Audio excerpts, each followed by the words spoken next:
Un mercredi sur deux, dans le podcast AWS en français, nous parlons ID&E, inclusion, diversité et equity, aujourd'hui avec Thomas Barandon.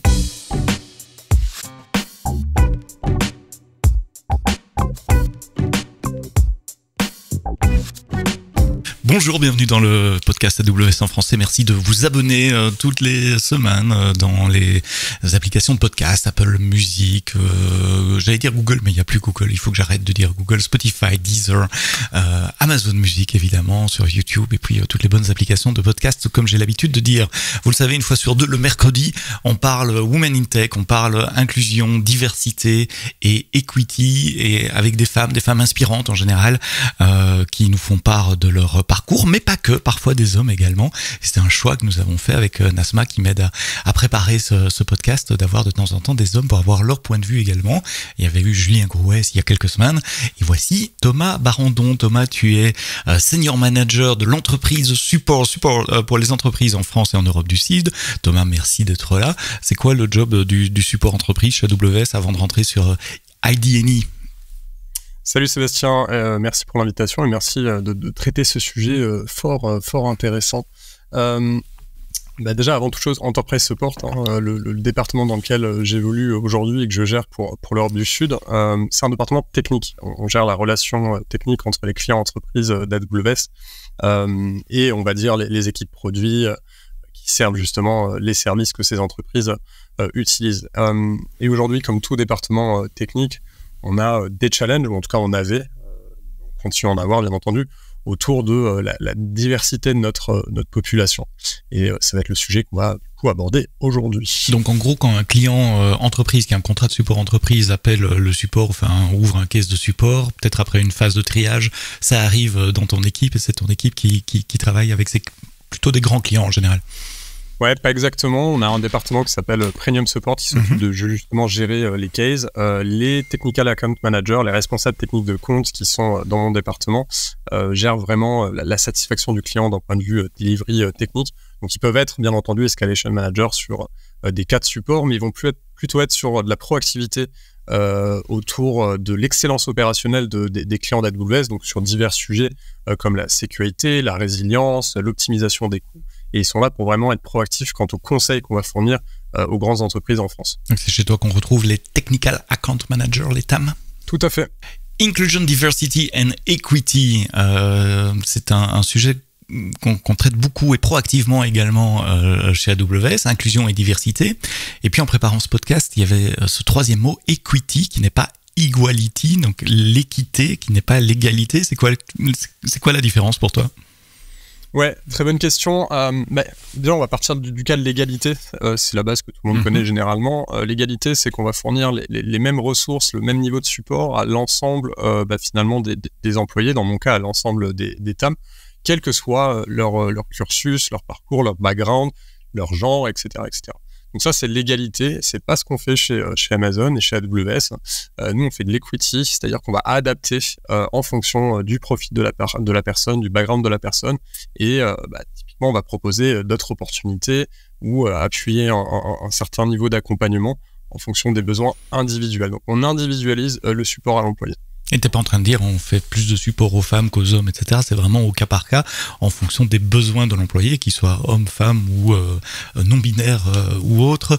On va donner le niveau de support nécessaire à accompagner la carrière. Alors, cette série de podcasts s'appelle Women in Tech. Là, on se retrouve deux mecs blancs, middle age, à parler inclusion, diversité et equity. Pourquoi c'est important d'avoir des hommes aussi qui témoignent sur ce sujet? Disons que pour répandre à cette culture d'ID&E, parce que c'est pas un sujet qui est uniquement individuel, c'est un sujet qui est un sujet d'organisation et un sujet d'entreprise au sens large, donc vraiment qui touche à la culture de l'entreprise. C'est important que l'ensemble des ressources de l'entreprise soient familières avec ces sujets-là et s'approprient ces sujets-là. Quand je dis approprier, c'est déjà les comprendre, comprendre le challenge qui s'oppose à nous. Et quand je dis challenge ici, je parle pas uniquement que de diversité de genre. On a diversité tout type de diversité, ouais. Exactement. Et du coup, en tant comme blanc, middle age, cis, comme tu l'as fait remarquer, c'est important qu'on puisse aider et qu'on puisse favoriser justement l'épanouissement des gens qui sont dans ces sujets de diversité. Tu as cité le mot allié, c'est quoi un allié ? Ouais, un allié, c'est typiquement quelqu'un qui va vraiment mettre du sien et pousser pour aider à l'inclusion des ressources qui sont dans la diversité. On va pas rester passif, c'est quelqu'un qui est actif sur ces sujets-là. Et on va en reparler dans quelques minutes avec des exemples par rapport à mon parcours et mon organisation. C'est quoi l'importance d'avoir une équipe diverse et variée au sein d'une entreprise ? Enfin, quel est chez Amazon, on parle souvent des besoins clients. On dit qu'on est customer obsessed. Quel est l'avantage pour le client aussi ? Ouais, j'aime beaucoup que tu parles de cette idée et tu fais référence au work backward d'Amazon, de partir du besoin client. Ici, je vais partir du besoin de l'entreprise. Le besoin de l'entreprise, c'est continuer à être innovant, continuer à proposer des choses pour justement qu'on fasse une meilleure valeur business. Pour pouvoir être innovant, il faut avoir des idées. Et ces idées-là, elles ne viennent pas que d'un seul même type de personne. Donc, à mon sens, le sujet d'ID&E est vraiment clé d'un point de vue business et une réelle valeur business, puisqu'il va permettre l'épanouissement des employés au sein de l'organisation et de la structure, ce qui va permettre de faire fleurir finalement beaucoup plus d'idées et d'aller beaucoup plus loin versus une organisation où on aurait des gens qui ne se sentiraient pas forcément totalement à l'aise, totalement intégrés, totalement inclus et qui, du coup, ne pourraient pas donner le meilleur d'eux-mêmes. Donc ça veut dire créer un environnement bienveillant au sein des équipes pour que chacun puisse s'exprimer, pour qu'au final, quand on brainstorm, je n'aime pas utiliser des anglicismes, mais quand on réfléchit à comment améliorer le service pour les clients, par exemple, dans ton cas, on puisse prendre en compte un éventail d'idées beaucoup plus large et donc au final trouver là où les bonnes idées qui sont bonnes pour le business et pour nos clients. Totalement. Et aujourd'hui, on va beaucoup discuter de diversité de genre, mais c'est pas la seule diversité qui existe. J'aime bien prendre l'exemple, et c'est quelque chose de très probant chez AWS, du tenure, c'est-à-dire la période de temps dans laquelle on est dans l'entreprise. Chez AWS, on ne doit pas favoriser la parole de quelqu'un qui a 5 ans d'AWS derrière lui versus quelqu'un qui a 5 mois. Les idées peuvent venir vraiment de n'importe où, et des fois, c'est plus intéressant de prendre l'idée de quelqu'un qui a un œil frais que quelqu'un qui l'a depuis plusieurs années et qui n'a plus forcément le recul nécessaire pour donner encore plus d'idées. Donc cette question de diversité, elle s'arrête pas au genre et elle est probante dans la valeur qu'elle a par rapport aux idées qu'on veut faire émerger. Il y a une anecdote chez Amazon, pas chez AWS, de la naissance de Prime, qui est venue par corrige-moi si je me trompe parce que je la cite de tête, je crois que tu connais cette anecdote également, c'est quelqu'un de relativement junior dans une équipe qui cherchait simplement un moyen de simplifier le système de taxation en disant tiens, si on propose un abonnement, ça sera plus facile au niveau tax return pour nous, et donc allons-y, proposons un abonnement, et maintenant on voit ce que c'est Amazon Prime, c'est devenu un géant dans l'entreprise. Ouais, tout à fait. Et les idées peuvent fleurir de vraiment n'importe où, n'importe quand et n'importe qui. Et c'est super important. Mais la condition sine qua non à ce que ces idées-là remontent, c'est finalement le bien-être de la population qui évolue au sein de l'entreprise. Et ID&E est un des volets, si ce n'est le volet majeur, pour justement s'assurer du bien-être des employés. Ça veut dire que tu as une responsabilité en tant que manager également pour assurer ce contexte bienveillant et divers au sein de tes équipes. Quelles sont les actions que tu prends concrètement, les choses que tu fais au quotidien? Alors oui, assurément que les managers chez AWS, senior managers et même directeurs et au-dessus sont tous concernés par ces sujets. C'est quelque chose qu'on surveille. On a des métriques que les employés nous remontent anonymement par rapport à leur bien-être et on s'assure qu'ils se sentent correctement inclus au sein de l'organisation et qu'ils peuvent s'exprimer librement. On a vraiment ce monitoring, cette supervision finalement, qui est un premier élément pour nous pour comprendre un petit peu les tendances. Ça va pas nous permettre d'identifier des cas individuels, puisque comme je le disais, c'est anonyme. Mais du coup, ça nous permet d'identifier des tendances et potentiellement des sujets. Je vais prendre un exemple. C'est un exemple qui a eu lieu il y a 4 ans maintenant. Je me suis aperçu finalement, je fais beaucoup de recrutement, comme tu peux l'imaginer. Je recrute des populations techniques, comme on en a parlé. Et je me suis aperçu que durant les interviews, pour les entretiens pour faire passer ces jobs, ce job de technical account manager, je me suis aperçu que de temps en temps, on avait des candidates féminines qui n'étaient interviewées que par des hommes. Donc on pouvait avoir 5 interviews dans la journée avec une seule et même personne. Et cette personne-là, genre féminin, était interviewée uniquement par des hommes. Moi, j'ai eu juste un réflexe d'empathie de me dire, si ça m'arrivait que je postulais dans une société et qu'en face de moi, j'avais toute la journée le même type et le même profil de personne, quel serait mon sentiment? Est-ce que je me sentirais vraiment à l'aise?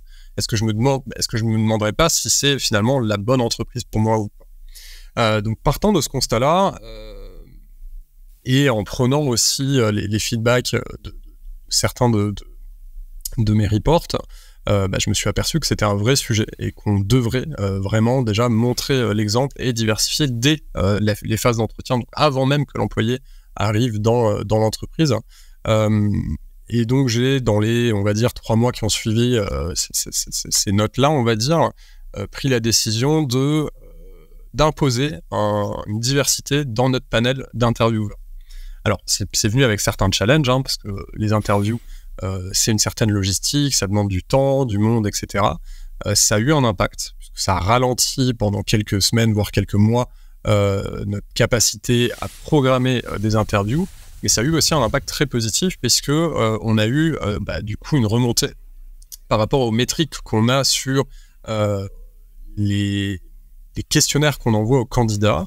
On s'est rendu compte que justement avoir ce panel diversifié permettait de faire mieux sentir le candidat et qu'il se sente un petit peu plus à l'aise avec justement le panel. Alors ici j'ai pris l'exemple d'une candidate féminine qui sera interviewée par des hommes et du coup des femmes désormais, mais c'est vrai aussi à l'inverse, c'est-à-dire que si moi je suis un homme et que je me fais interviewer toute la journée par des hommes, j'ai pas en réalité la vraie représentation de ce que sera mon équipe à l'arrivée. Donc ça c'est un exemple sur lesquels on a agi, sur lesquels on a fait des compromis temporairement par rapport à la logistique qui devenait un petit peu plus complexe, mais sur lesquels on a aussi de très bons résultats et qui nous permettent dès le début, avant même d'onboarder un nouvel employé, de montrer qu'on est divers.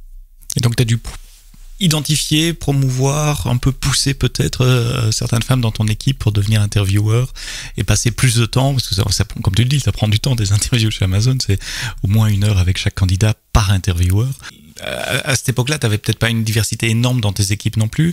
Est-ce qu'il y a un risque de surcharger les personnes à qui tu demandes de faire ces interviews en plus de leur job? Ouais, c'est un très bon exemple et je peux sortir de la data aussi. On était à 9% de population féminine dans mon organisation il y a encore 4 ans. Aujourd'hui, on est à 25%, donc on est en net progrès. Je peux aussi parler de la target que je mets, l'objectif que je mets moi pour mon span, c'est 50%. À quelle échéance? J'ai pas vraiment d'échéance, c'est-à-dire chaque année je me mets 50% d'année en année et l'idée c'est qu'on fiabilise l'effort justement pour potentiellement les atteindre à terme. Alors généralement le retour général que j'ai des gens quand j'annonce ce 50%, c'est à 50% de population féminine dans l'industrie. Donc je suis pas vraiment aligné avec ça, même s'il n'y a pas 50% de population féminine dans l'industrie, ça m'empêche pas d'essayer d'atteindre exactement. D'atteindre ces 50% là. Du coup, quand on a mis en place, pour revenir à l'exemple des interviews diversifiées, quand on a mis en place ça, oui, il y avait un challenge, c'est ce que j'expliquais juste avant, la logistique est un peu complexe parce que je partais de 9%, donc on s'est appuyé sur des ressources qui ne sont pas forcément extérieures des ressources à ton équipe. Et exactement. J'évolue au sein d'une organisation qui est une organisation mondiale, mais aussi pan-européenne.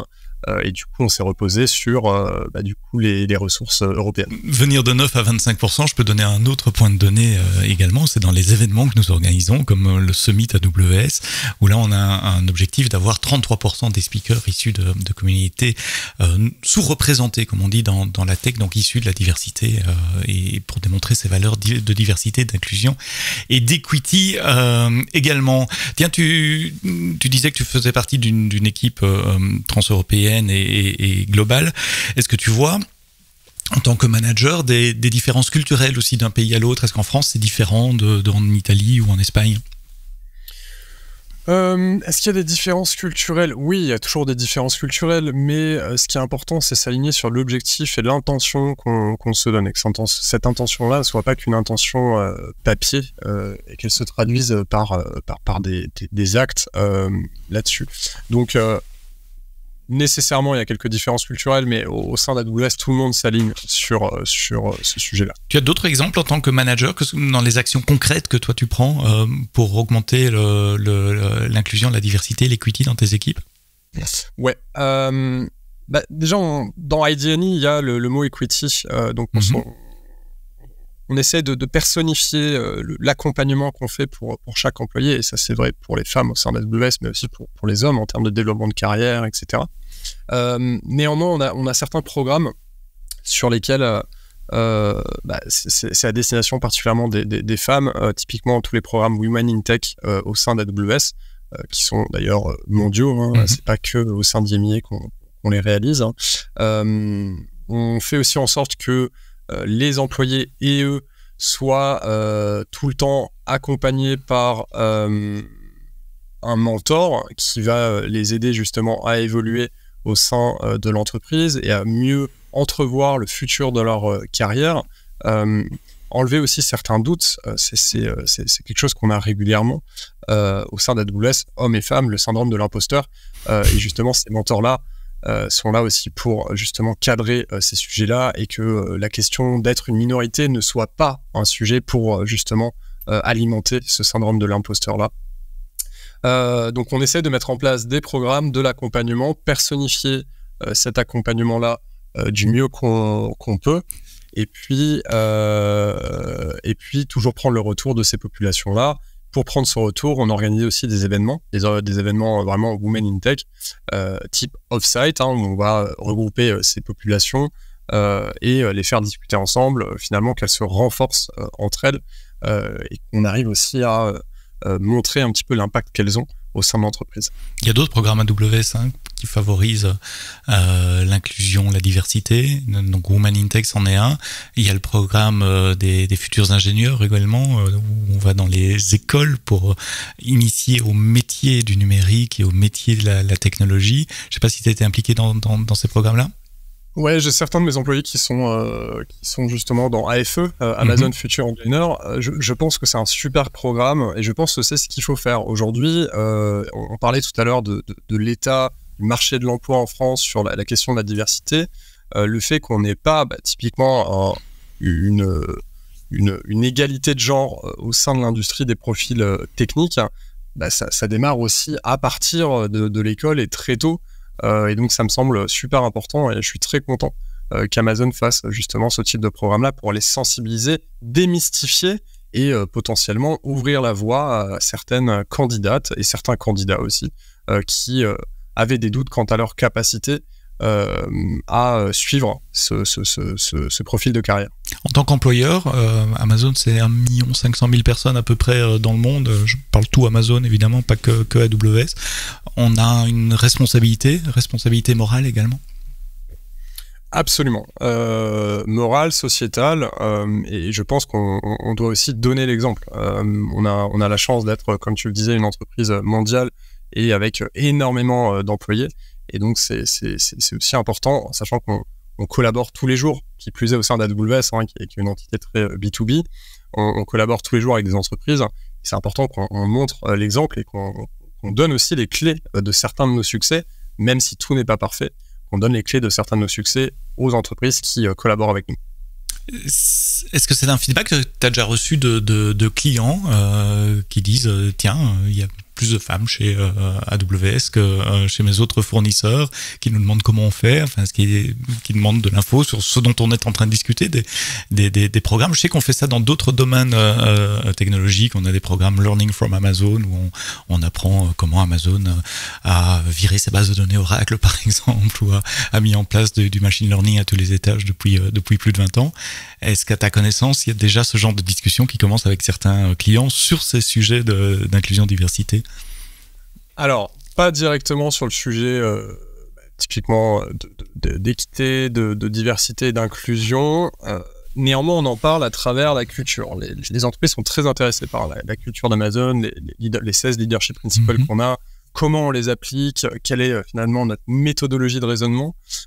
Et en fait, si on regarde bien, dès qu'on va parler des leadership principles d'Amazon, à un moment donné, on va devoir nécessairement parler d'inclusion, de diversité et d'équité. Donc finalement, on n'est pas, en tout tout cas les entreprises ne viennent généralement pas avec cette question comme une question centrale, mais c'est une question qu'on amène sur la table dès qu'on parle de mental model, de la façon dont on opère et de la culture qui nous berce au sein d'Amazon. Si vous ne connaissez pas les leadership principles d'Amazon, je vous mets les liens dans les notes du podcast, vous scrollez un peu, vous aurez un lien qui vous explique, mais ce sont 16 principes culturels qui régissent la vie un peu de l'entreprise à tous les niveaux, depuis l'engagement, les décisions qu'on prend au quotidien, les évaluations de fin d'année, les promotions sont basées sur l'application ou non de ces leadership principles. Il n'y en a pas un qui est spécifiquement lié à l'inclusion et la diversité, mais tu dis qu'on peut les raccrocher très souvent. Tu as peut-être un exemple ou deux à partager? Je pense qu'on a intégré il y a à peu près un an, hein, tu me corriges si je me trompe, Sébastien, de nouveaux leadership principles. Il y en a un des deux qui résonne énormément dans la discussion qu'on a aujourd'hui. C'est Success and Scale Broad Responsibility. Donc la taille et le succès amènent de responsabilités très larges. Je pense qu'on est clairement sur le sujet ID&E avec ce leadership principle-là. Comme j'en faisais mention auparavant, le fait qu'on ait cette taille critique, le fait qu'on opère partout ou quasiment à travers le monde, ça nous donne aussi une responsabilité sociétale, entre guillemets, par rapport à ce qu'on peut représenter à l'externe, mais aussi par rapport à ce qu'on fait en interne. Tu as mentionné plusieurs fois qu'on a des données qui nous remontent pour savoir comment se sentent les équipes notamment. Je peux expliquer brièvement comment ça se passe. C'est une petite application sous Windows, sur Mac, qui pop-up tous les matins, qui nous pose une question, on répond en tant qu'employé. Mais toi, en tant que manager, tu vois une trend, une évolution de ces données-là avec des questions qui reviennent assez souvent, régulièrement. C'est un des mécanismes qu'AWS a mis en place pour mesurer les perceptions des employés dans les équipes. Il y a d'autres mécanismes. Enfin, on est encouragé, on parlait des leadership principales, à mettre en place des mécanismes de cette façon. Je pense à un autre leadership principal, bias for action, qui dit, bon, on remarque quelque chose, on remarque un problème, ben on prend action, on note dessus. Et je crois, tu m'avais expliqué en préparant cette conversation que tu as pu appliquer également cela au domaine de l'inclusion de la diversité. Tout à fait. Et d'ailleurs, on va revenir sur la thématique de se comporter comme un allié et d'être un allié par rapport à cette question de diversité et de minorité. Si je prends la question de la diversité de genre ici, il y a quelques années, j'ai une de mes reports qui est partie en congé maternité. Jusque-là, pas de problème. Le congé maternité est bien accompagné à travers les mécanismes légaux français, mais aussi à travers les mécanismes spécifiques qu'on a au sein d'AWS. Mais par contre, je me suis aperçu que le retour au poste, le retour à l'emploi, entre guillemets, après ce congé maternité-là, n'était absolument pas accompagné. Que ça soit d'un point de vue managérial ou que ça soit d'un point de vue employé. C'est-à-dire la personne ne revient pas nécessairement dans le même rôle qu'elle avait avant de partir? Alors là, en l'occurrence, pour l'exemple que j'ai, elle revient exactement dans le même rôle, mais imaginez qu'elle est restée en dehors des opérations pendant 6 mois, 9 mois, des fois quasiment un an. Et la question qui se pose, c'est comment on réembarque finalement ces profils-là après cette période. Et du coup, il y a quelques années, on n'avait pas vraiment de guide sur comment faire ça, comment au mieux accompagner l'employé qui revient aux opérations. Et donc, c'était un vrai challenge, premièrement pour l'employé qui avait pas vraiment d'informations et qui naviguait totalement à l'aveugle sur comment ça allait se passer, ce qui peut créer du stress, de l'envoi ou autre, mais aussi d'un point de vue managérial où finalement on n'avait pas non plus de guide step by step entre guillemets pour mettre l'employé dans les meilleures des conditions au retour. Oui, autant on a des plans d'onboarding pour les nouveaux employés, c'est très encadré, on sait ce qu'ils vont faire, ce qu'ils vont apprendre, quand, comment, etc., avec des checkpoints d'évaluation. Dans ce cas-là, il n'y avait rien. Exactement. Et donc plutôt que me dire bon bah il y a rien, on va faire avec et puis on verra comment ça se passe, je me suis pris quelques heures pour réfléchir un petit peu à ce qu'on pouvait faire sur ces sujets-là. Et là il faut aussi faire son mea culpa entre guillemets. En tout cas il faut attester des limites qu'on a. C'est que moi en tant qu'homme blanc d'âge moyen, je ne sais pas trop quelles peuvent être les attentes. Oui, c'est pas toi qui es le mieux placé pour définir ce qu'il faut faire après un congé maternité. Exactement. Du coup, j'ai atteint mes limites sur ce sujet-là et c'est là où le travail en équipe fonctionne. Donc, j'ai une manager dans mes équipes qui est très bercée sur les sujets d'AD&E, qui m'a fait le plaisir de prendre le sujet à bras-le-corps et à travailler avec les équipes AWS, mais aussi les équipes Amazon France sur justement le retour à l'emploi des personnes qui ont eu un congé maternité. D'ailleurs, c'est valable. Pas que, hein. Oui, c'est ce que j'allais dire. Et paternité aussi, bien entendu. On focalise beaucoup sur maternité, mais chez AWS, on a aussi du coup le congé paternité qui est accompagné. Et donc, finalement, ce guide de retour aux opérations, il est valable pour les deux. Et il est en place et il a porté ses fruits. Tu as des résultats à partager ou... Non, le résultat que j'ai partagé, c'est que j'en ai plus entendu parler. C'est-à-dire à partir du moment où ça a été mis en place, le bon résultat, c'est qu'on n'a plus de challenge sur ces sujets-là et que c'est plus un sujet pour nous. Alors bien entendu, on continue, comme je disais, on supervise finalement la satisfaction quant à l'inclusion des employés, et c'est vrai aussi pour justement ces retours aux opérations post-congé maternité ou paternité. C'est un bon exemple de ce que les hommes managers peuvent faire également, aussi reconnaissant nos limites et demander à quelqu'un d'autre de s'en occuper quand c'est plus dans nos cordes. Ce qui m'amène à ma dernière question, c'est quoi le conseil que tu peux donner aux hommes qui nous écoutent, peut-être à deux niveaux, les contributeurs individuels et puis les managers? Ouais, en tant que contributeur individuel, déjà vous renseignez sur ces sujets d'AD&E. Ce sujet d'AD&E, c'est pas qu'un sujet d'interaction sociale et de travail en équipe, c'est aussi un sujet, on en a parlé au début de ce podcast, c'est aussi un sujet qui a une valeur business. Le fait de pouvoir avoir une population qui se sente bien, c'est une population qui va nécessairement donner plus d'elle-même et avoir beaucoup plus d'impact sur le business. Donc en tant qu'individuel contributeur, se renseigner et justement regarder, en tout cas avoir l'ouverture d'esprit, donner la parole, ça c'est pour les contributeurs individuels.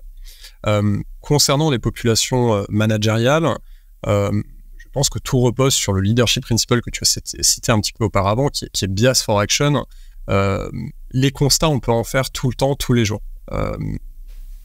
La justice n'est pas universelle, on va dire, et les écarts d'inclusion sont malheureusement réels. Plutôt que juste les noter et les remonter, l'idée ici, ça serait qu'en tant que population managériale, avec une certaine capacité d'action, qu'on prenne justement action. Alors, ça ne sera pas tout le temps vous qui le délivrerez, mais en tout cas, c'est important qu'on pousse pour que les choses évoluent. Et c'est vrai pour justement la diversité de genre, mais tout type de minorité. L'objectif étant qu'en tant que manager, quelle que soit la personne qu'on a dans nos effectifs, elle se sente pleinement à l'aise au sein de l'organisation pour qu'elle puisse, encore une fois, l'objectif final, donner le meilleur d'elle-même pour le business. Ne pas se contenter du statu quo, prendre action quand on observe des axes d'amélioration possibles pour améliorer l'inclusion, la diversité, l'equity. Et tu l'as bien dit, c'est pas que la diversité de genre, même si dans cette série du podcast on parle Women in Tech, ce sont toutes les diversités d'âge, de religion, de couleur de peau et bien d'autres, le genre n'en étant qu'une d'entre elles. Merci Thomas Barandon, tu es Senior Manager Support Enterprise Support, je sais pas pourquoi je dis Support Enterprise, oui c'est peut-être parce que c'est en français, pour la France et l'Europe du Sud. Merci d'avoir partagé tes points de vue sur ces sujets-là, tes actions et donner, j'espère, l'exemple aussi à vous qui nous écoutez. Merci à vous d'avoir écouté le podcast AWS en français jusqu'au bout. Rendez-vous la semaine prochaine pour un nouvel épisode et d'ici là, quoi que vous codiez, quoi que vous fassiez, faites-le bien.